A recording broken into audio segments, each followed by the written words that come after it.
Халық қайырымдылық қоры ұсынады.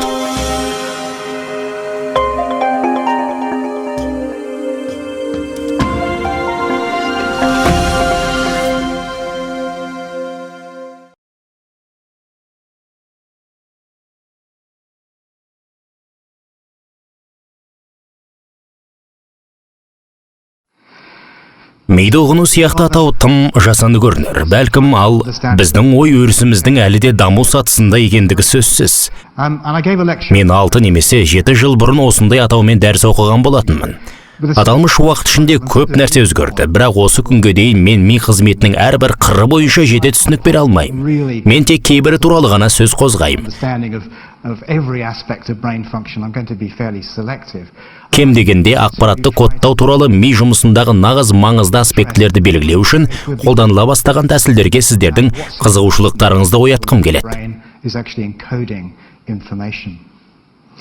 Мидың көлемдері мен пішіндері әртүрлі болатыны бәрімізге мәлім. Әйтсе де, қарастырылатын түріне қарамастан ақиқатында жалпы құрылымы айтарлықтай ұқсас.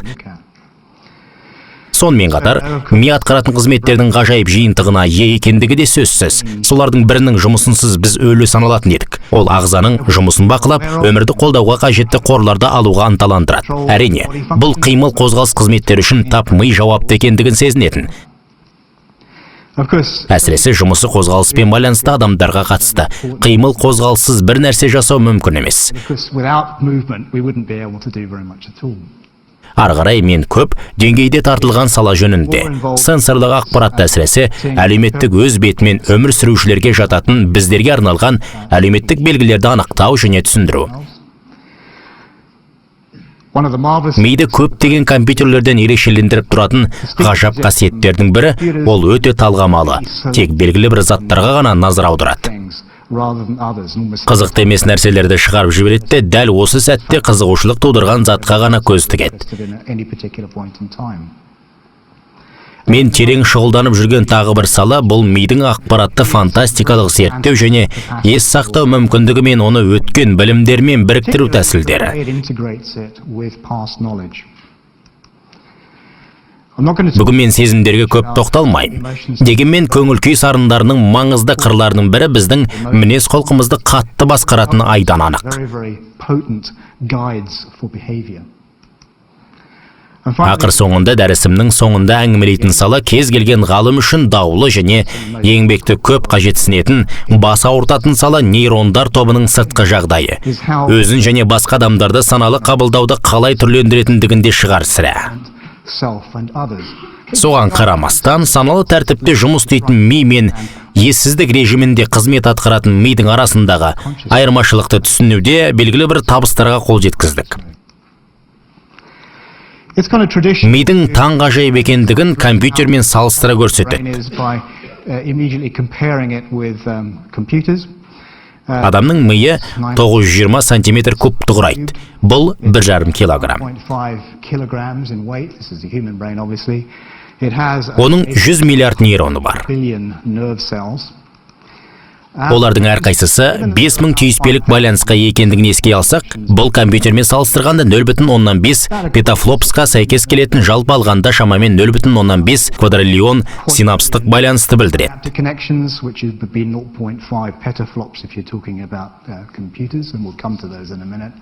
Егер синапс әдетте 10 Гц тактілік жиілікпен жұмыс істесе, бұл 10 ватт қуатты түрлендіретін секундына 5 квадриллион немесе 5 петафлопс операцияларын береді. Өте әсерлі есептік қуат. Соңғы 10 жылдағы компьютерлермен салыстырсақ, ол есептік қуат тұрғысынан алғанда компьютерлер өте жылдам дамуда. Сонау 2000 жылы рекорд 7,2 терафлопсты құрады. Бұл түйіспеліктің 7 триллион амалдарына баламалы. 2002 жылға қарай ол 35,8 терафлопсқа жетті. 2004 жылы 70-ті құрады, 2005 жылы айтарлықтай үлкен өзгеріс болды. 280 терафлопсқа дейін жетті, ал 2007 және 2008 жылдары ол ми мүмкіншіліктеріне жақындады, және қазір ол тіпті асып түсті.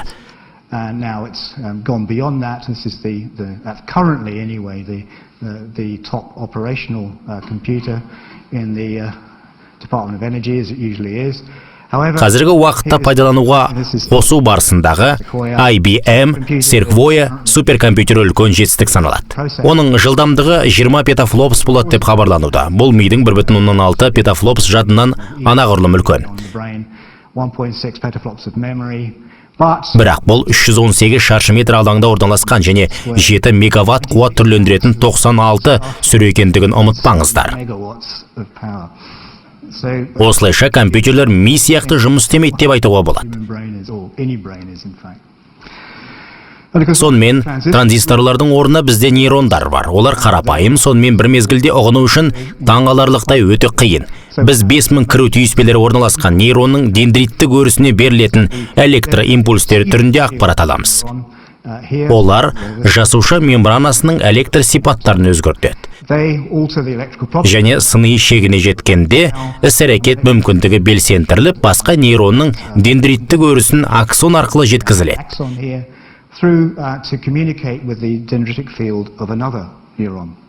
Бір жағынан бұл оңай, бірақ болатын байланыстардың саны мен тіпті бір нейронның өзі өзге көптеген нейрондардың белсенділігіне қаншалықты қатты әсер ететіндігін ойлайтын болсақ ерекше қиын. Бір нәрсе жұмыс істемейтін сияқты. Мына сурет жай ғана сіздерді таңғалдыру үшін көптеген нейрондардың электр импульстарын сәулемен алмастырып симуляцияны көрсетуі тиіс еді. Бір маңызды нәрсені жиі қаперімізге алмаймыз. Біз бәріміз ми нейрондарына көбірек мән береміз, себебі бұл миға электр импульстарын жіберетін жасушалардың негізгі түрі. Соған қарамастан, оның жұмысынсыз ми мүлдем қызмет атқара алмайтын нейроглиалды жасушалар маңызды көмекші рөл атқарады. Бірінші кезекте бұл жасыл түспен белгіленген астроциттер. Шындығында ол жасыл емес, бұл жай оларды сызбада көрсету үшін жасалады. Астроциттер нейрондарды қан тамырларына бекітеді. Сондай-ақ қоректік заттарды нейрондарға тасымалдап, қалдықтарды шығарады. Сол себепті нейрондардың жұмысында олар өте маңызды. Нейрондардағыдай олардың рецепторлары бар. Олар нейрондар сияқты өсім факторын өндіреді. Тіпті түйіспедегі берулер арқылы нейрондардың белсенділігін өзгерте алады. Сонымен қатар олар іс жүзінде бір-біріне белгі бере алады. Бірақ химиялық түйіспелерде емес, саңылаулық түйісу деп аталатын тура электр қосындыларын пайдаланады. Және қатынастың осы түрінде кальций өте маңызды. Мидың сонымен бірге жеке иммундық жүйесі бар. Микроглия патогенді микроағзалардан қорғап, нейрондардың жай-күйін бақылайды. Бас миының қарыншаларына төселген эмбендимальды жасушалар мидағы ақпаратты тасымалдау үшін өте маңызды ми жұлын сұйығына толы. Сол себепті эпидималды жасушалар ми жұлын сұйығын өндіріп тасымалдайды. Ақпаратты жіберуге көмектесетін аксондар айналасындағы миелин қабықшасының құрылуы үшін маңызды олигодендриоциттер тағы бар. Осы нейроглиалды жасушалар туралы жиі ұмытып кетеді. Олар туралы әңгімелеуге уақыт жоғалтқым келмейді. Дегенмен де нейроглиалды жасушалар мидың әсіресе нейрондардың жұмысын реттеуде аса маңызды. Міне, сондай-ақ мидың молекулалық құрылымын талқылауға көп уақыт жұмсамай-ақ қояйын. Себебі бұдан да жоғары деңгейге шығып, нейрондар қалай өзара әрекеттеседі және ақпаратты қалай жіберетіндігі туралы айтып берейін. Молекулалық ми. Қазіргі уақытта біз қабылдаушы нейронның жарақшасына синапстан химиялық белгілер жіберілетіні және нейронның жасуша ішілік доменіндегі өзгерістер каскадына химиялық заттардың ықпал етуіне мүмкіндік беретін. Және оның қызметін бір жолы өзгертіп жіберетін жарақшадағы рецепторлардың табиғаты туралы көп білеміз.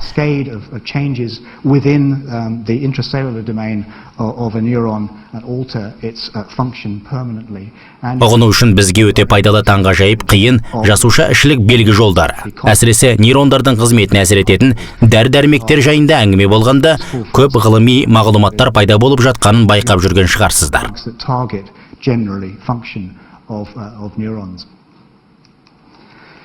Молекулалық және жасушалық деңгейлерден алшақтап, мидың негізгі бөлімдерін қарастырайықшы. Себебі олар ми түріне қарамастан өте ұқсас. Мына жерде сіздер Валериев көпірінен және сопақша мидан тұратын бас миның бағанасын көріп тұрсыздар. Бұл автоматты түрде негізінен ағзадағы барлық шеткі мүшелерді парасимпатикалық және симпатикалық жүйке жүйесі арқылы бақылайтын өте маңызды сала. Әлдегім сенің миың өлді деп айтқанда, бұл тап осы аумақ жұмысының тоқтағанын білдіреді. Өйткені ол жұмыс істемесе сенің өлгенің. Бас ми қабығы әлі де тіршілікке қабілетті болар. Дегенмен осы уақытта белсенділік жойылса, сіздің тірі қалуыңыз екі талай. Осы бөліктің төбесінде торлы белсендіруші жүйе бар. Ол аралық мида орналасып, бас ми қабығын күшейтеді, үнемі қоздырып қызмет етуге мүмкіндік жасайды. Сәйкесінше бұлды қоздыру, ұйқы және сана деңгейін бақылау үшін аса қажет. Сонымен бірге біз көпшілік үшін мидың қызықты бөлігі алдыңғы ми қабығының қызметтері жайында көп айтамыз. Бірақ ми бағанасынсыз және ортаңғы мидың белсенді жүйесінсіз оның пайдасы жоқ.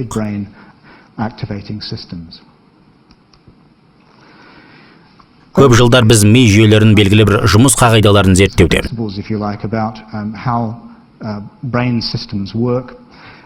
Солардың бірі нейропластика ұғымы болып саналады.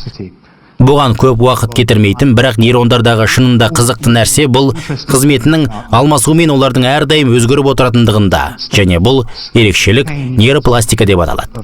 Олар тәжірибенің ықпалымен өзгереді, және бұл әдетте нейрондық созымдылық деген атауға ие. Канадалық ғалым Дональд Хэп 1950 жылдар өте қарапайым ереже қалыптастырды. Егер А жасушасының аксоны Б жасушасының қоздыру үшін айтарлықтай жақын орналасса, және оның қозғалуына бірнеше рет немесе ұдайы қатысып отырса, Б қоздырушы жасушалардың бір ретінде А тиімділігінің ұлғаюына әкеп соғатын бір немесе екі жасушада да кейбір өсу үдерісі немесе метаболизмдік өзгерістер байқалады. Бұл таңғаларлықтай жеңіл естілетін білем, бірақ тап осы жұмыс мида үлкен ауқымда жүреді. Екіншісін басқаратын бір нейронның нәтижелігіне әсер ететін өзгерістер ұдайы орын алып жатады.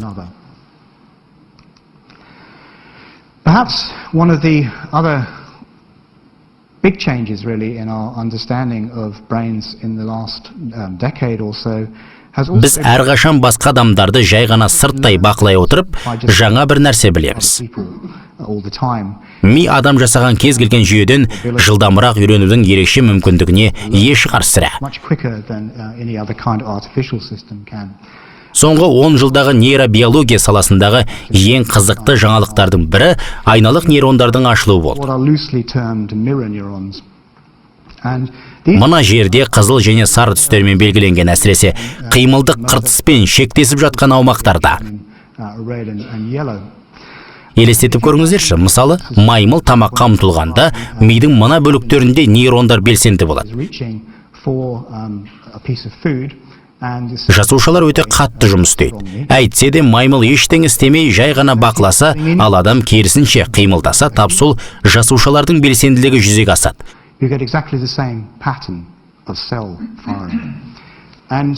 Бұл адамдарда да, маймылдарда да бірдей болатын жайт.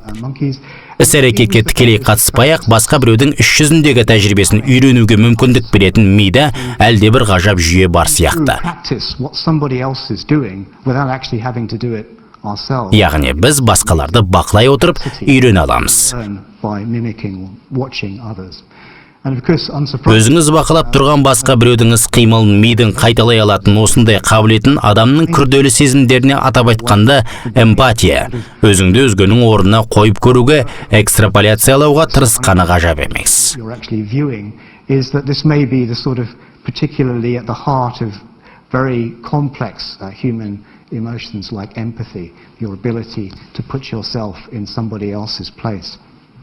Онда сол бір қағида жұмыс істейтіні туралы дәлелдеген жоқ. Бірақ ең кемі мидың басқа адамдардың іс-қимылына еліктей алатындығы туралы бізде тұжырымдама бар, және ол осыған жақсы бейімделген. Бұл аутизмнен зардап шегуші адамдар мен бақылаушы топтың функционалды магниттік томографиясы мәліметтерін салыстыру нәтижелері.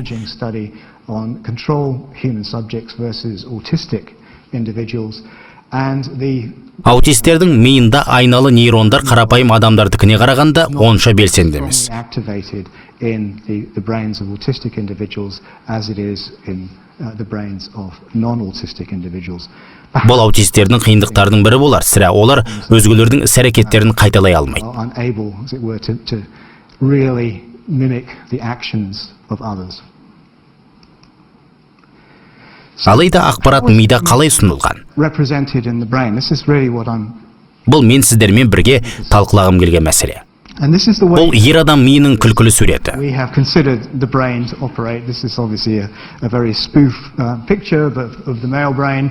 The main Мида барлығы бөлінгенін көрсету ниеттелген болу керек. somehow or other this idea that everything is compartmentalized, separated. Мысалы, үтіктеу білінер білінбес нүктемен көрсетілген. Minuscule, and you can see down the bottom there. Ал түн ортасында балалардың айғайын есту безінің кішкентайлығы соншалық оны көру үшін микроскоп қажет болады. Бұл қате пікір екен айта кеткім келеді. Ми мұндай жолмен жұмыс істемейді. ФМРТ суреттер қалай алынатынын көретін болсақ, олар бақылау кезіндегі және тәжірибе уақытындағы белсенділік арасындағы айырмашылықты бейнелейді. Суреттердегі ыстық аймақтар тап осы айырмашылықты көрсетіп тұр. Бұл белсенділіктің екі түрі кезеңдеріндегі ми белсенділігі арасындағы өзгешелік. Осындай бейнелерге қарап, жеке нақты қызметтерді орындайтын белгілі бір аумақтары бар ми туралы көрініске оңай келуге болады. One particular function. Иә, бір минуттан кейін куә болатынымыздай белгілі бір маңызды қызметтерге жауапты ми аймақтары бар. More important to Дегенмен ми жоғары интеграцияланған мүше екен және онда үнемі барлық аумақтар арқылы бір мезгілде өтетін өзара іс-әрекет жүретінін түсіну өте маңызды. Сананы да туындататын тап солар шығар сірә. generates consciousness. So Сонымен мен сіздерге ер адам миының суретінде әзілмен көрсетілген кеңістік кодтау тұжырымдамасын бердім. depicted in that image of the hypothetical male brain. Ал бұл кеңістік кодтаудың ақпараттың ми ішінде кеңістік таралуының артықшылықтары мен кемшіліктерін түсіндіруге көмектесетін өте қарапайым кескін. Of having spatial encoding, that is, information spatially separated in terms of its representation within the brain.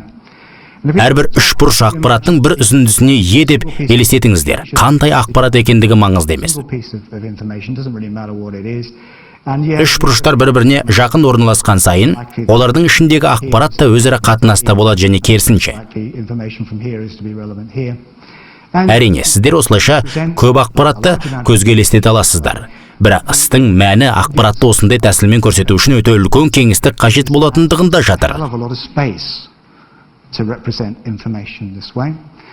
Және екінші шеттерінде орналасқан екі үшбұрыштың ақпаратын жинақтағыларыңыз келсе, сіздерде өте ұзын байланыстар туындайды. Оның үстіне мұндай байланыстар көп болуы тиіс, сондықтан да көп жағдайларда бұл ақпаратты біріктірудің ең тиімді жолы бола қоймас. Үшбұрыштар ішінара тізбекке қиыстырылған кеңістік репрезентациясының басқа түрі әлдеқайда жақсы. Бұл ақпаратты біріктіруде көп көмектеседі. Әйтсе де, бөлінудің белгілі бір дәрежесі бар. Өзара әрекеттестік жақсырақ болатыны сөзсіз. Немесе төмендегі нұсқаға көшуге болады. Онда барлығы нейрондардың бір популяциясымен ұсынылған және сіздер белсенділік суретінде өте нәзік ерекшеліктерді белгілей отыра, ақпараттың бір бөлігін екіншісінен айыра аласыздар. Осының барлығының үлгілерін мидың әртүрлі құрылымдарында байқауға болады. Және әрине, бұл тамаша идея көрінер ме еді? Алайда ми осындай қағидамен ұйымдастырылған жағдайда оны ұстап тұру үшін біздің басымыз тым үлкен болар еді. Мидың уақытша кодталуының сырын ашу әрекетімізде біз әлі бастапқы сатыдамыз. Дегенмен бұның ми ақпаратты қалай кодтайтынын түсіндіріп беретіні сөзсіз.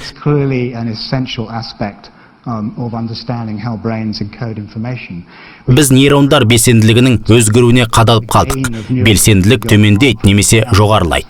Негізінен оны өсетін немесе төмендейтін нейрондар импульстерінің жиілігін МРТ көмегімен өлшейтін біз. Бірақ мұндай тәсіл көптеген басқа нейрондар осы уақытта белгілі бір қарқындылықпен импульстер бөлетіндігін едәуір дәрежеде елемейді. Бұл аталмыш үдеріс уақыт ішінде қалай жүретіндігі туралы ақпараттық контенттің бар екендігін білдіре ме? Бұдан екі нәрсе шығады. Желінің жеке нейрондарында ақпарат уақыт ішінде қалай арақатынас орнататындығына үлкен назар аударылады. Бұл сала мені қатты қызықтыратындықтан аталмыш тақырыпқа әлі ораламын.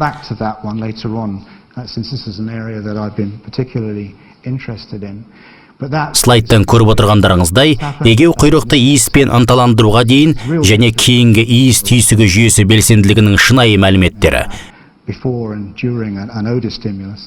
Жеке түсіну қиынға соғады, бірақ 4 нейронның арақатынастылығы, тік сызықшалар, бұл жеке нейрондардың импульстары. Иіс пайда болған сәтке дейін төмен.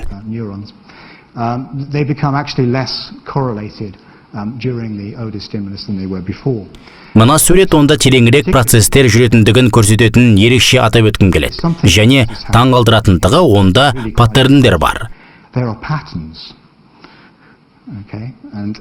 Біз таңдаудың әр алуан түріне сүйене отырып, кездейсоқ емес паттерндерді айыра білетін бағдарламалық жасақтаманы қолданамыз. Бұл уақыт бойынша мәліметтердің заңдылықтарын анықтаудың өте сенімді тәсілі.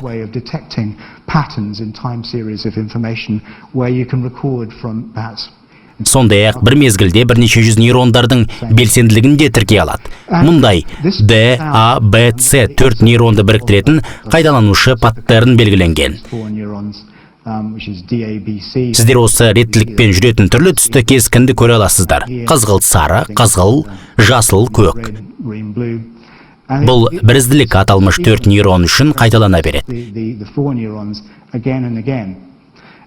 Иіспен ынталандыру барысында бұл үдеріс әлдеқайда жиі орын алады.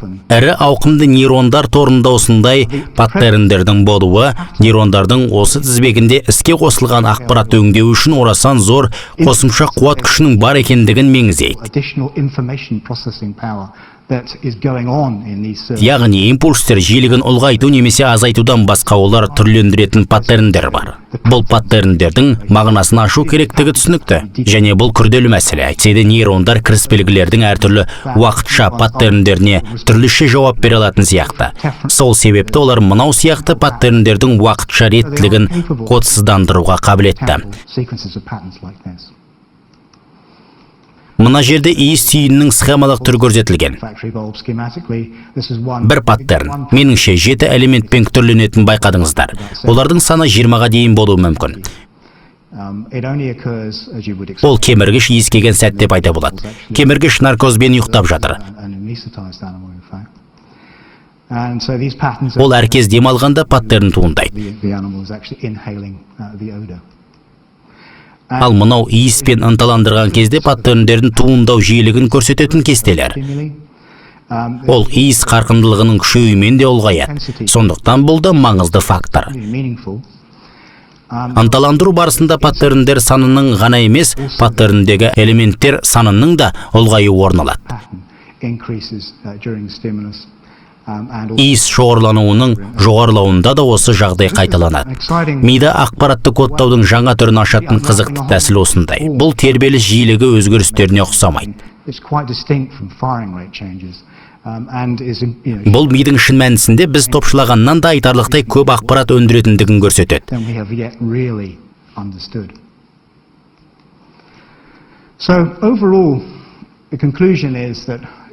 Қорыта келгенде, бізге мида аралас кеңістік уақыттық кодтау жүйесі қажет. Біз әлі де уақыттыққа қарағанда кеңістік жайында көбірек білеміз. Және бұл сөзсіз ақылға салынған шешім. Ал ең бастысы, бұл миға біздің денемізге лайықты көлемге ие болуға мүмкіндік береді. Бұл өз кезегінде ақпараттың бөліну, бірігу және кодсыздану процесін жеңілдетуге жағдай жасайды. Мидың сенсорлық жүйесі туралы көп нәрсе мәлім. Мына жерде сезімдердің кеңістік оқшаулауға бет алысын көріп тұрсыздар.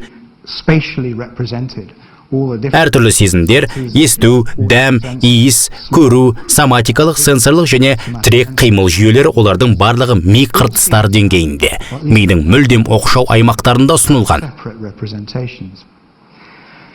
Олар сонымен қатар сыртқы әлемнің бейнелерін едәуір айқын қамтып көрсетеді. Мысалы, көз торына түсетін ақпарат паттерні.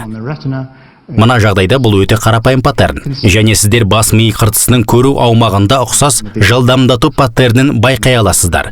Сәл күрделірек радиалды паттернмен тура осындай жағдай қайталанады. Оның кескіні әлсіз болса да, көру аймағының белсендіруінде бар.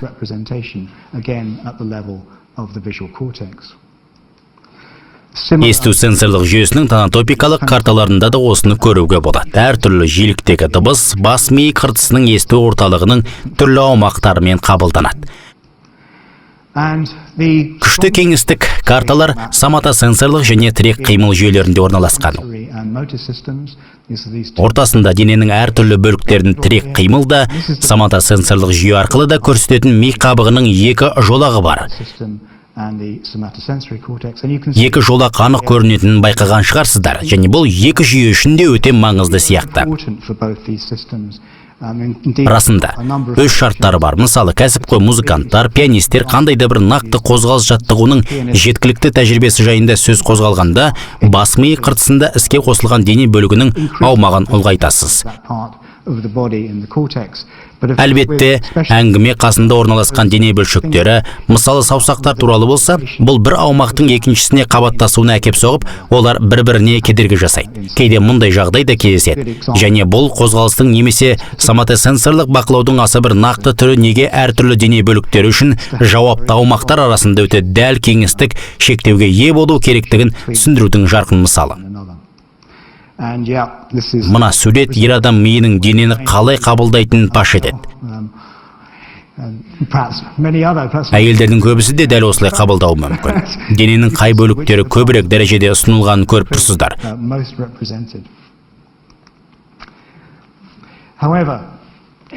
Дегенмен көру, есту және дәм сезу сенсорлық жүйелері әртүрлі аумақтармен берілетініне қарамастан, шындығында олар біріктірілген, тіпті бір-біріне кедергі жасайды. Ми қыртысының мысалы, түрлі сенсорлық жүйелерден қоздырулар қосылатын басты мультисенсорлық аумақтары бар. Сіздерге сонымен қатар кейбір иллюзиялардан мысалдар келтіре кетейін. Мысалы, көру мен дыбыс бір-біріне кедергі болатын жағдай.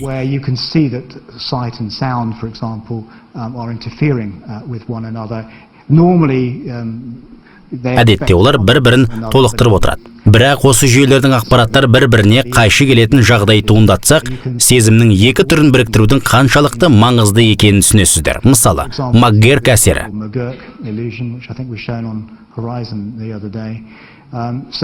Ауыздан байт, тұзақ сөзі шыққан көрдіңіздер. Бірақ гейт қақпа деген сөз естіледі. Ал нәтижесінде сіздер дейт, жолығу сөзін естідік деп ойлайсыздар. Сенсорлық жүйелер бір-бірін шатастырады. Басқа мысал, бет өзгерісі. Бет кескіні санасыз қабылданса да, ол сөйлеушінің дауысымен берілетін эмоцияларды ұғынуды өзгертуі ықтимал. Сол себепте, егер әлдебіреу ащы дауыспен сөйлеп, бұл ретте күлімсіреп тұрса, абдырап қаласыз. Ми оқиғаларды белгілі бір қалыпта күтіп, бірақ мүлдем басқаша жағдай орын алатын мысалдар жетіп жығылады. Өкінішке орай, аталмыш мысал үлкен өлшемдерде жақсы қабылданбайды, оның мәнісі мынада. Бұл өте тұрақты суреттер, алайда ми оларды сол жақтағы айналып тұрған үш бөлшек немесе оң жақтағы айналмалы шеңберлер деп қабылдайды. Өйткені ми орнынан тапжылмай тұрса да, оларды қозғаушы деп жеткізеді. Осыған ұқсас қиялдар өте көп. Ми алдыңғы тәжірибені есепке ала отыра заттарды түсіндіріп, қуатты жақсы үнемдейді. Және әрине, заттар ми күткенде пайда болмаса да, ми бәрібір солай қабылдайтыны жиі орын алады.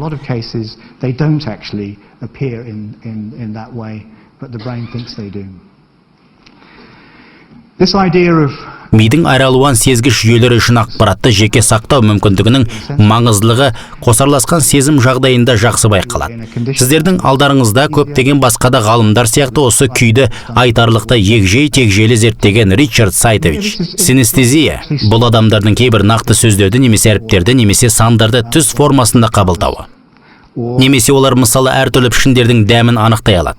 Музыкалық аспаптарды өз денесінің әралуан бөліктеріне жанасу сияқты сезген әйел болған. Синестезия бейнелеу өнерін оқып жүрген студенттер арасында жақсы дамығандығы дәлелденді. 23%-ға жуық. And it's Қазіргі уақытта оның туындау себебі мына кеңістік бөлінген сезгіш аумақтарының қиылысуында жатқаны мойындалды. sensory maps, particularly as you can see here.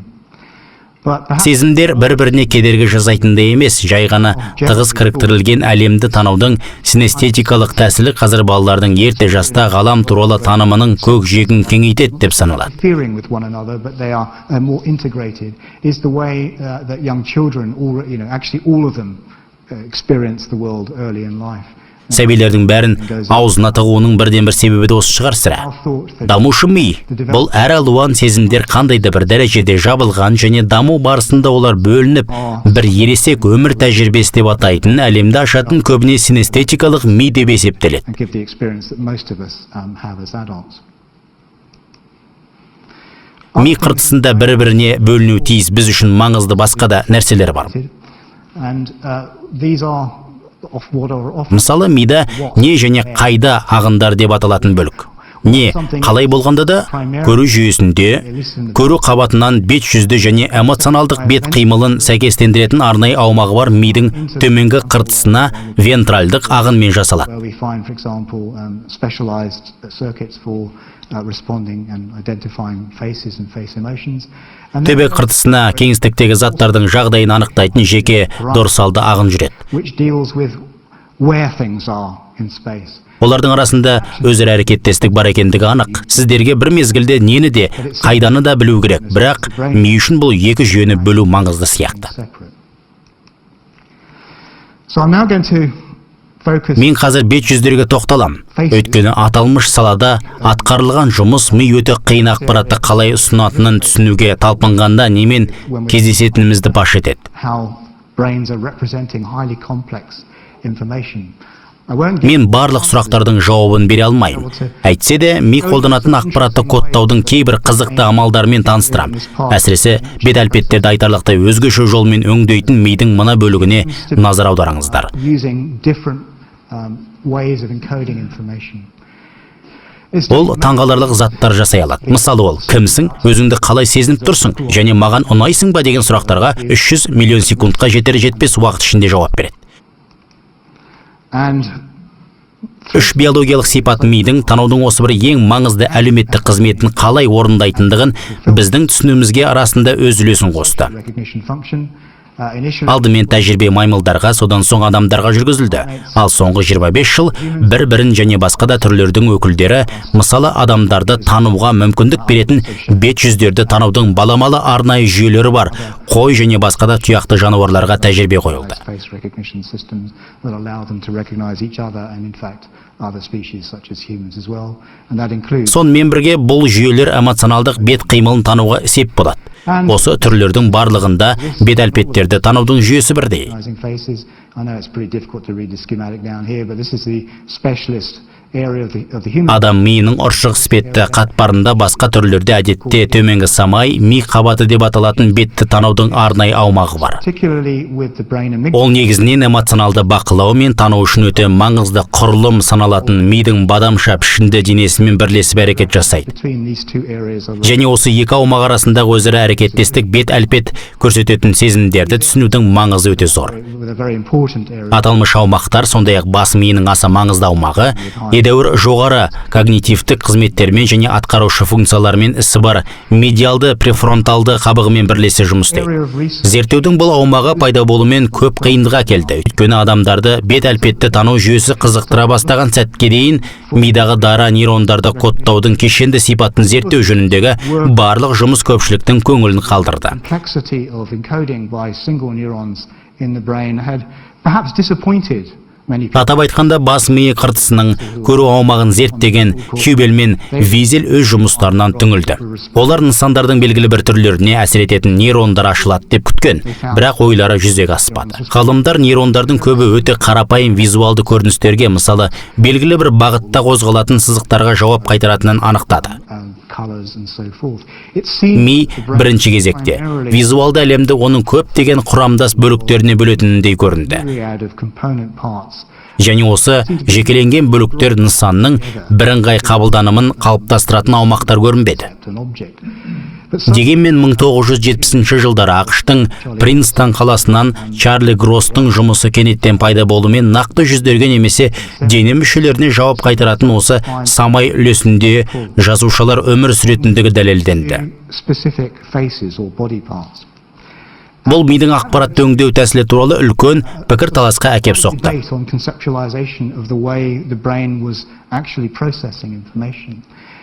Егер әжеңізге назар аудартатын сізде белгілі бір жасушалар болса, әжеңізді тану үшін оларды белсендіру қажет деген сандыраққа дейін жетті.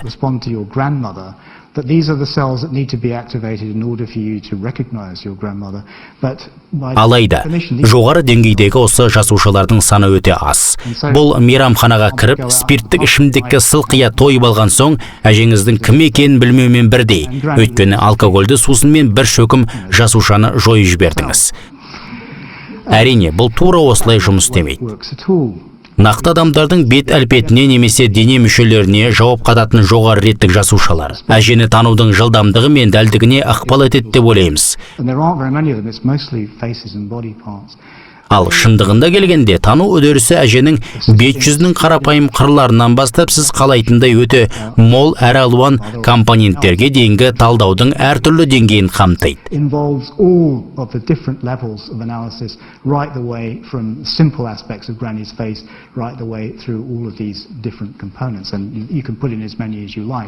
Осылайша әженің соңғы ұсынымы жоғары дәрежедегі жасушалар да кіретін айтарлықтай тармақталған торы есептеледі.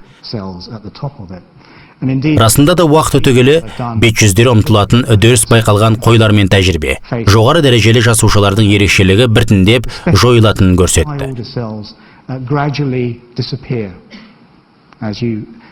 Егер мына адамды күн сайын көрмесеңіз, ол сізге қажет емес деген сөз. Сіз оны бәрібір тани аласыз, бірақ бұрынғыдай жылдам емес. Тану жоғары деңгейдегі жасушаларды белсендіру нәтижесінде емес, бүкіл торды күшейтудің салдарынан болатындығын тағы бір атап өтейік. Міне, жоғары деңгейдегі жасушалардың мысалы. 2005 жылы Nature журналында мақала арналған Памела Андерсонның кеңінен танымал жасушалары. Онда басқа да көптеген актрисалар болды. Миына ота жасау жоспарланған эпилепсиямен ауыратын еркектер сынақтан өтті. Бұл ми белсенділігін зерттеудің тамаша мүмкіндігі. Себебі операцияға бірнеше апта қалғанда олардың миларына электродтар орнатылып, мидың қай бөлігіне ота жасау керектігі анықталады. In order to identify exactly what part of the brain to operate on, have implanted electrodes for some weeks, very often before they're operated, and that. Сондай-ақ шара адам миының қалай жұмыс істейтіндігі туралы жан-жақты ұғым қалыптастырады. Мұндай егжей-тегжейлі зерттеу бұрын тек жануарлармен тәжірибеде ғана қолжетімді болған. Сіздердің алдарыңызда тұжырымдамаға назар аударатын жасушалар. Бұл Памела Андерсонның түрлі кейпі. Бірақ гистограммалар бойынша көріп тұрғандарыңыздай, мына жасушалар тіпті оның есімінің кескініне де көңіл бөледі. Яғни олар Памеланың бет жүзіне ғана жауап беріп тұрған жоқ. Әңгіме Памела Андерсонның абстрактілі тұжырымдамасының бейнеленуі жөнінде болып тұр. Бұл жоғары тәртіпті жасушалар. Бұл адам миының аумағы, ұршық тәріздес самай қатпары. Ол бет жүздерді тану кезінде үлкен белсенділікті, сонымен қатар аса маңызды ақпарат тасымалдауға қатысады біздің денеміздің басқа бөліктерін көрсетеді. Сонымен, беттер мен денелер мынау аумақта нысандардың басқа түрлеріне қарағанда көбірек берілген.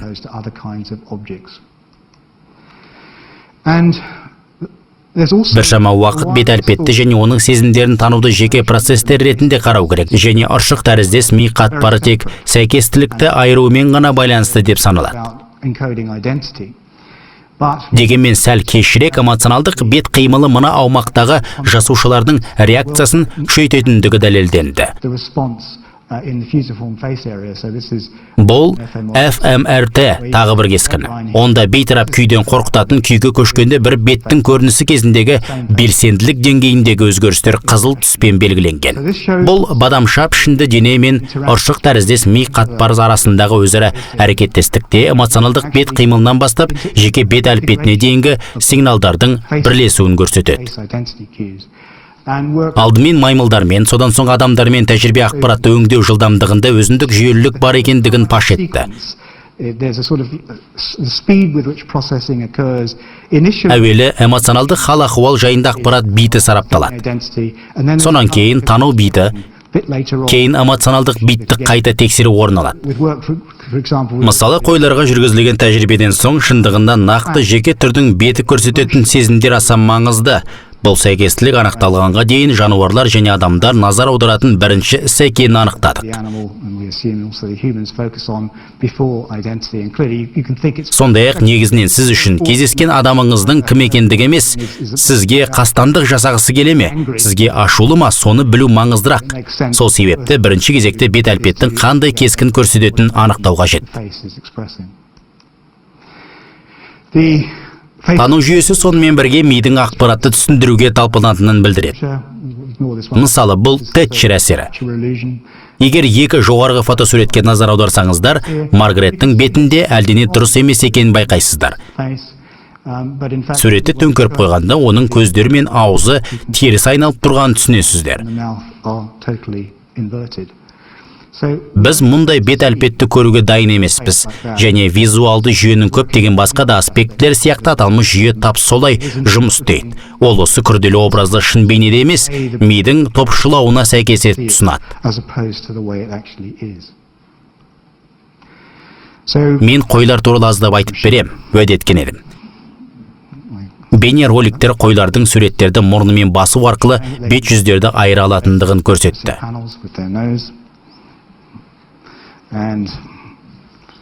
Және бәрін дұрыс жасаған кезде әркез оларға тамақ беріледі. Ал бет әлпеттер кездейсоқ, кейде сол жағынан, кейде оңынан көрсетіледі. Бірақ қойлар осы тәжірибеде өте жақсы нәтижелер көрсетті. Олар 50-ге дейін әртүрлі қой тұмсығын есте сақтап айыралады. Бәлкім көп те болар, бірақ тәжірибе жүзінде 50 және 10-ға дейін адамның бет жүзін тани біледі деп топшыладық. Және бірнеше жыл бойы ұмытпайды. Жануарлармен жұмыс істей отырып, электродтардың көп санын мына ұршық тәріздес ми қатпарына ендіре аламыз. Және мына жерде сіздер сол және оң ми жартышаларында 240 нейрон белсенділігін жалған түрлі түсті қойылымын көре аласыздар. Нақты тұлғаларға арналған осы кең желідегі кейбір кеңістік кодтаудың бар екендігін меңзейтін бет жүздерге назар аударатын жазушылардың кеңістік шоғырын байқайсыздар. Егер 240 нейронмен не болып жатқандығын көрсететін кестені өлшемді график түрінде салсақ, әртүрлі беттерге реакциялардың арасындағы айырмашылық өте аз. 10%-ға жуық екенін анықтаймыз.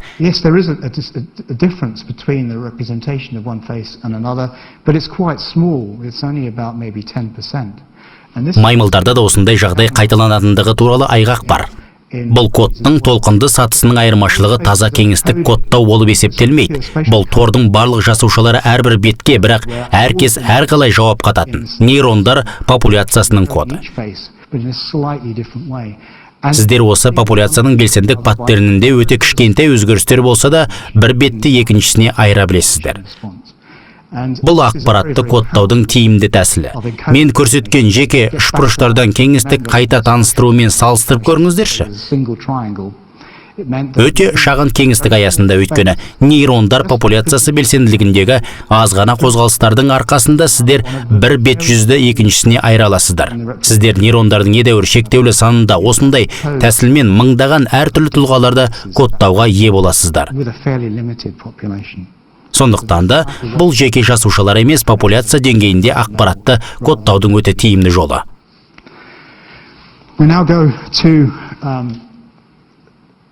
Енді біз үшін өте маңызды күрделірек тұжырымдама, уақыттық өлшемдерге ойыссақ.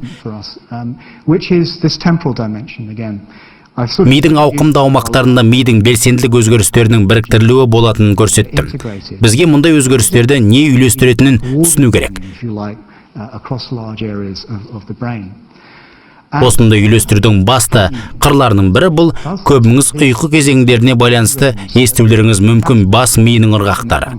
Сіздер терең ұйқыға кеткенде, содан соң жылдам ұйқы сатысына көшкенде ми қыртысы ырғақтық белсенділіктің әртүрлі паттерндерін бастан кешеді. Ырғақтардың түрлері өте баяу. 2 герцтен төмен жиілік пен дельта ырғақтарында 30-120 герц жиілікті шапшаң гамма ырғақтарына дейін өзгереді. rhythm, which is about 30 to 120 hertz. And this is Және соңғысы нейронды белсенділіктің оқшау тізбектермен, ал баяулары бүкіл ми арқылы өтетін электрлік белсенділігінің ұзын тізбегімен өндірілетін сияқты. Electrical activity going on throughout the brain. And for a while, Қандай да бір уақыт бұл мидың электрлік белсенділігінің жарама әсері деп саналып келді. Бірақ қазір олар мидың ауқымды аумақтарында ақпарат үйлесімі қалай болатынын түсіндіретініндей өте маңызды модуляциялаушы қызметтер атқаратындығына жиі айғақтар табылуда. across wide areas of the brain. Қазіргі уақытта қызметтер әртүрлі болғанмен баяу және жылдам ырғақтар шындығында байланысты екендігі анықталып жатыр. Coupled and perform different functions. So, for example, Мысалы, мидың ауқымды аумақтарында өте синхрондалған күйде ұсынылған және уақыт ішінде ақпарат интеграциясының маңызды құраушы бөлігі саналатын 4-8 герц жиілікті баяу тета ырғақ. in time information across wide areas of the brain. That Бұл ырғақ оқшау нейрон қосындыларының белсендірілуінен туындайтын жоғары жиілікті гамма ырғақпен байланысты. firing away. Сондықтан ақтық нәтижесінде сіздер тета толқыға байлаулы едәуір жоғары гамма толқындарға ие боласыздар. Of theta. And Ең қызығы сол, әрбір жеке тета толқынның шегінде тек 7-ге жуық тербеліс гамма ырғақ пайда болады. of each individual theta wave. And Дегенмен осы гамма толқындардың әрқайсысы ақпараттың белгілі бір for example, is encoding a specific piece of information. And үзіндісін кодтайды. Сонымен қатар тета толқынның шегінде тек 7 тербеліске ие болу фактісі адамдардың 7 қосу алу 2 сиқырын түсіндіріп бере алатын болжамына алып келді. of memory, which is the magic 7 plus or minus 2, which is Бұл белгілі психологиялық ерекшелік, адам бір мезгілде ақпараттың 7 элементін есте сақтай алады. Әрине, бұл тек топшылау ғана. Тағы қайталап айтайын, біздің уақыттың кез келген нақты сәтінде ақпараттың шектеулі санын есте сақтай алатынымыздың себебі мидың жылдам және баяу ырғақтар арасында осындай байланыстың болуында жатыр. understanding why there is this limitation for how much information we can hold in memory at any one particular time. The Сонымен бірге осы ырғақтар нейрондық белсенділікпен байланысты. Мысалы, қойларға жүргізілген тәжірибеден алынған тета белсенділіктің шынайы мағлұматтары және нейрондардың белсенділігі тета ырғаққа сәйкес жиілікпен іске асады. theta Ырғақтар нейрондарға байланысты ерекшеленеді. Сол себепті тета ырғақ кезеңі мен нейрондар белсенділігі арасында байланыс бар.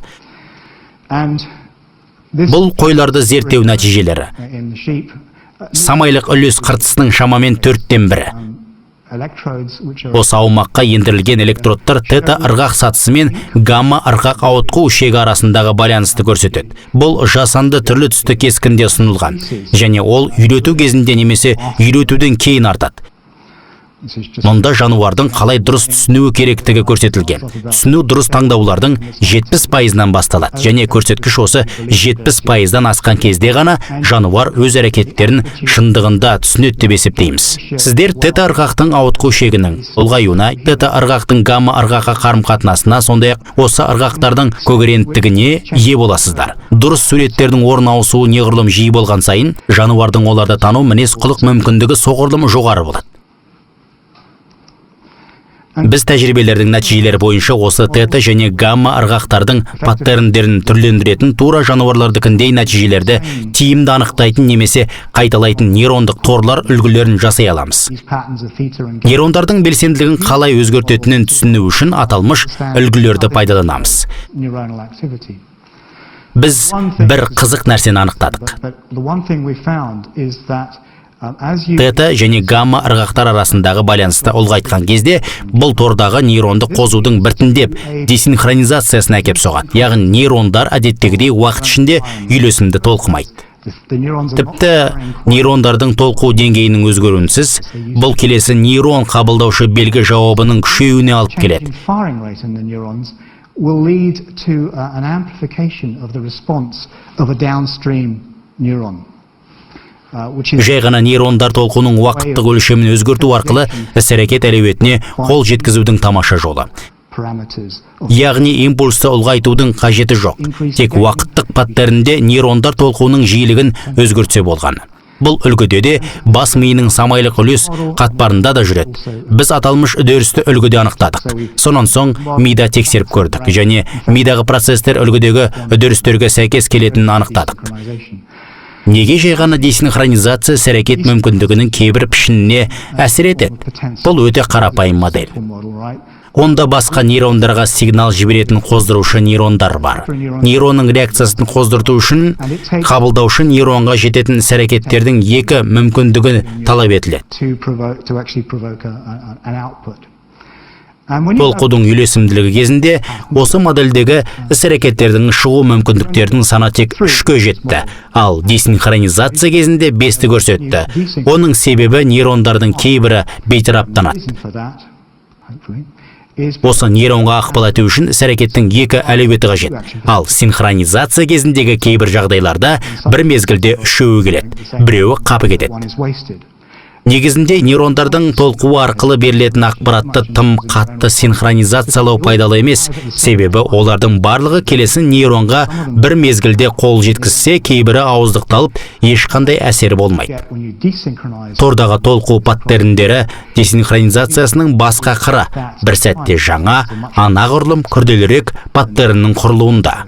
Десинхронизация көмегімен элементтердің көп санымен паттерн түрлендіруге болады. Сіздер гиппокамптағы нейрондар белсенділігінің кальцийлық визуализациясын көріп отырсыздар. Оған төбесінен немесе астынан қарайтын болсақ, бұл да бір нейронның репрезентациясы, нейрондардың десинхронизациясы екеніне көз жетеді. Декорреляция немесе десинхронизация бұл шуды төмендетудің өте тиімді тәсілі. Бұл теоретикалық тәжірибе, бірақ декорреляция барысында синусоидалды толқындағы шудың көрсеткіші 0,1-ді құрайды. Сіздер сигналдағы шуды бейтараптандыра аласыздар, ал корреляция кезінде сигналға қарағанда шуды көбірек күшейтесіздер. Бұл жөнінде баяғыдан белгілі. Бұл статистикадағы орталық шекті теореманың негізі. Маңызды қағиданың мәнісі көптеген жағдайларда теріс корреляция немесе десинхронизация корреляциядан гөрі жақсырақ. Бір нәрсені бірге жасау тамаша идея болып көрінер. Негізінде көптеген жағдайларда бұны кейбір ерекшеліктермен жасаған дұрыс. Мына жерде декорреляция кезінде физикалық кеңістіктегі ақпарат ұсынылымын кеңейтесіз. Кескіндегі қызыл плюстар. Оның нәтижесінде десинхронизацияланған паттернде элементтер арасындағы қашықтық көбірек болады және олар айырмалы. Біз бұны патенттей аламыз және бұл теріс корреляция көмегімен суреттерден шуды алып тастаудың керемет жаңа тәсілі болады деп ойладық.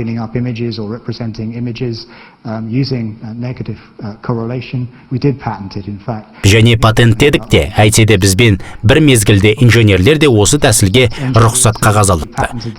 Бұл қазіргі уақытта жүйелерде бар шуды төмендетудің жетілдірілген тәсілі. Сондықтан да біздің мидың да инженерлер пайдаланатын қолдан жасалған жүйелерде шуды азайтуға арналған қағидалармен жұмыс істейтіндігі көңілге жағады. Инженерлер бұны бізден ертерек жасады. Мен ми жұмысын түсінудің біз үшін ең күрделі қырымен аяқтағым келеді. Біз өте сенімді заттар бар. Ми санасы дербестелмеген. Ол кезінде Декарт ойлағандай домалақ безде орналаспаған. Ол санаға арналған бір жер болу керек деп дұрыс топшылаған. Ми жартышарларға бөлінген, және әрбір құрылым екі мәртеден қайталанады. Ал домалақ без біреу, дегенмен Декарт қателесті. Бәріміз білетіндей көптеген процестер сананың қатысуынсыз жүреді. Ұқсас толқу паттерндері жиі сезінбеуге қарамастан ақпаратты өңдеу кезінде бақыланады.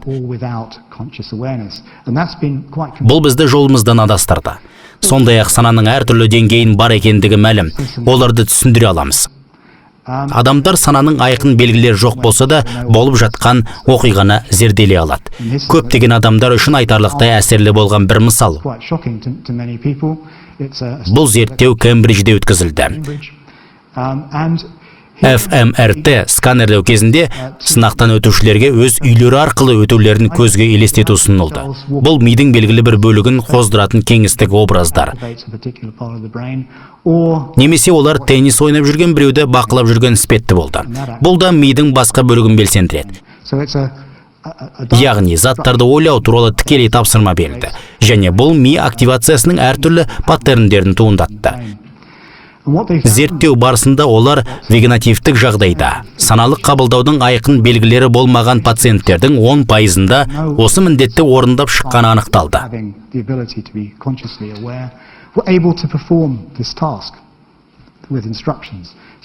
Бақылау тобындағы сияқты оларда да қимылдық немесе кеңістік аймақта белсенділік тіркелді. Тәжірибе жүргізушілер сыналып отырғандар мида белсенділік паттерндерін түрлендіре алатын болса, сұрақтарға да осылайша жауап бере алады деп шешті. Мысалы, қозғалыс образдары иә, ал кеңістіктік бейнелер жоқ дегенді білдіреді. Бұл шындығында мүмкін екені дәлелденді. Ғалымдар әкеңіздің аты Александр ма, я немесе жоқ, және сіздің ағайындарыңыз бар ма, я немесе жоқ сияқты сұрақтар қойды. Кеңістіктік немесе мидың қозғалыс аумағындағы түрлендірілген паттерндер негізінде ақпарат тасымалдау қарапайым тәсілін пайдалана білді. Осылайша осындай адамдардың кейбірі сана жұмысының ешқандай айқын белгісі болмаса да болып жатқан оқиғаларды зерделей алады. Басқа зерттеулерде санадағы базалық өзгерістерді анықтауға тырысты. Мысалы, ағзаға әсер ету нәтижесінде шөлдеуді немесе ауаның жетіспеушілігін ұғыну қалай туындайды. Олар белдеме қатпар сияқты мидың кейбір басты аумақтарында белсенділіктің күшеюі пайда болатындығы дәлелденді. Сіздер көріп тұрған нүктелерде белсенділік артады. Ақтық шегіне жеткеннен кейін субъект қатты шөлдегенін немесе оған қатты ауа жетіспейтіндігін хабарлайды. Біз қатысқан өзге де зерттеулер саналы және бейсаналы ахуал арасындағы айырмашылықты түсіну үшін анестезия немесе ұйқыны пайдаланды. Анестезия немесе ұйқы салдарынан болған бейсаналы күйде бас ми қабығының интеграциясы едәуір төмендейтінін жиі көрсетеді. Мысалы, егеу құйрықтарға тәжірибеде бұл префронтальды қабаттан мидың шүйделік үйлесіндегі көру қыртысына кері байланыстың әлсізденуімен көрінді. Сондықтан екі бағытта да қалыпты кері байланыс бұзылды. Ал мынау адам миы. Субъект ояу немесе ұйықтап жату барысында мидың белгілі бір аумағында электр стимуляциясы жүргізілді. Адам ояу болғанда электр стимуляция жүретін жерде ғана емес, сондай-ақ белгілі бір кезекпен соның айналасында белсенділіктің кешендік өзгерістеріне жол бермейтіндігінде айырмашылық бар. Белсенділіктің ең жоғары аумағы крестпен таңбаланған және оның мына нүктеде алысқа тарайтынын көріп тұрсыздар. Дегенмен сол субъектілер ұйқыға кеткенде бұл жағдай орын алмайды. Ақпарат мидың үлкен аумақтарына тасымалданбайтын сияқты. Біз жануарлар ештеңе істемей демалғанда және бет әлпеттер суреттеріне қарағанда мидың үш әртүрлі құрылымындағы электр белсенділігін тіркеп қойлармен тәжірибе жүргіздік. Біз экономикадан алынған байланыс орнатудың айрықша тәсілін пайдаланамыз. Ол Грейнджер бойынша себептер салдар деп аталып, құрылымдар арасындағы функционалдық байланыстардың қарқындылығы мен бағытын сандық түрде бағалауға мүмкіндік береді. Тыныштық күйдегі осы әртүрлі үш облыс, самайлық үлес және белдеме қатпар арқылы жақсы бір бағытты ақпарат ағынын көріп тұрсыздар. Олар бет әлпеттер суреттеріне қараған кезде ағын кері бағытта туындайды. Әйтсе де, анестезия барысында сол жануарларда бір бағыттылық бұзылып, сол және оң жарты шарлар арасындағы бірігулер үзіледі. Бірақ жеке құрылымдар ішіндегі байланыстардың саны кенеттен ұлғаяды. Осылайша сіз естен таңғанда ақпараттың бүтін ағыны жоғалады. Оның орнына оқшау үдерістердің күшеюі жүретін дәлелденді.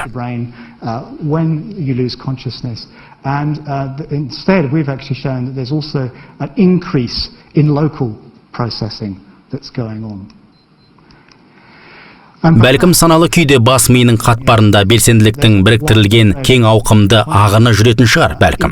Аталмыш үдеріс өз кезегінде метапрезентация, репрезентацияның көрнектілігін түрлендіреді. Репрезентация – бұл ынталандырудың белгілі жиынтығына жауап қататын тізбектегі әртүрлі түйіндер.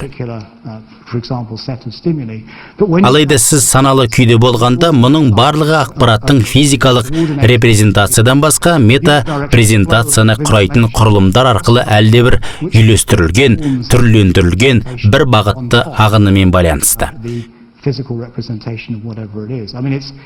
Бұл болжам, бірақ сананың қалай туындайтынын түсіндіретін жалғыз гипотеза.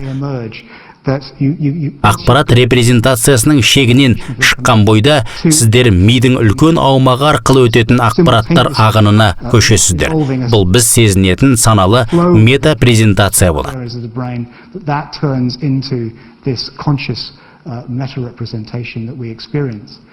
Процесс немесе ақпарат бейсаналы өңделсе, осы метапрезентацияны қалыптастырмаймыз. Себебі ми қабатының әр алуан процессорлық тораптар арасындағы біріктірілген ағын жетіспейді. Және әлбетте, ағынның жоқтығын және метапрезентацияны түрлендіру мүмкіндігін теңгеру үшін осы тораптардың ішіндегі ақпараттың өңделуі артады. Ақпаратты өңдеу үшін жеке құрылымдардың ішкі кері байланысының автоматтық айналымын іске қосқан секілді. Өйткені мидың үлкен аумақтарының үйлестірілген қызметі нәтижесінде туындайтын метапрезентацияны қалыптастыру мүмкіндігі сізде жоқ. Бұл сондай-ақ ақпаратты саналы және бейсаналы өңдеу кезінде ми құрылымында белсенділіктің бірдей паттерндерін неге көретіндігімізді түсіндіреді. Иә, сол құрылымдар белсендіріледі, бірақ болып жатқан оқиғаларды ұғыну жағдайында паттерндердің барлығы метапрезентацияның себебі саналатын ағындармен байланысты болады. Тағы қайталайым, бұл болжам ғана. Әйтсе де осы айтылғандардың барлығын шынымен түсіну үшін әңгіме тек сана туралы емес. Біз ми ішілік байланыстарды егжей-тегжейлі зерттеуді үйренуіміз керек. Бұл технологиямен бұрын айтқан себеп салдарлық байланыстың алгоритмдерін пайдаланады. Мынау 20 қытайлық сыналушылардың fMRT мәліметтері. Және біз тыныштық күйдегі мидың әртүрлі 90 аумағының байланыстарын сызып көрсете аламыз. Бәлкім саналы және бейсаналы күйді немесе бір іс-әрекетті екіншісімен салыстырған уақыт ішінде миды шынында не болып жатқандығының сырын ашудың ең тиімді жолы болатын шығар сірә. Біз мидың қандай аумақтары жанданған, қай аумақтары белсенді еместігін тек тіркеп қана қоймай, пайда болатын қызметтік байланыстардың өзгерістерін талдай аламыз. Бұл болашақта математиктер, бағдарламалаушылар мен нейробиологтар арасында тығыз қарым-қатынас орнауы қажеттігін білдіреді. Мидағы басты қызметтік өзгерістерді, өзара байланыстардағы ауытқуларды анықтауға көбірек көңіл бөлу керек. Бізге нейрондық кодтаудың уақыттық және құрылымдық аспектілерін жақсырақ түсіну қажет. Сонымен қатар бізге мидың тікелей қызметі барысында оның белсенділік өлшемдерінің озық технологиялары керек. Үлкен рахмет.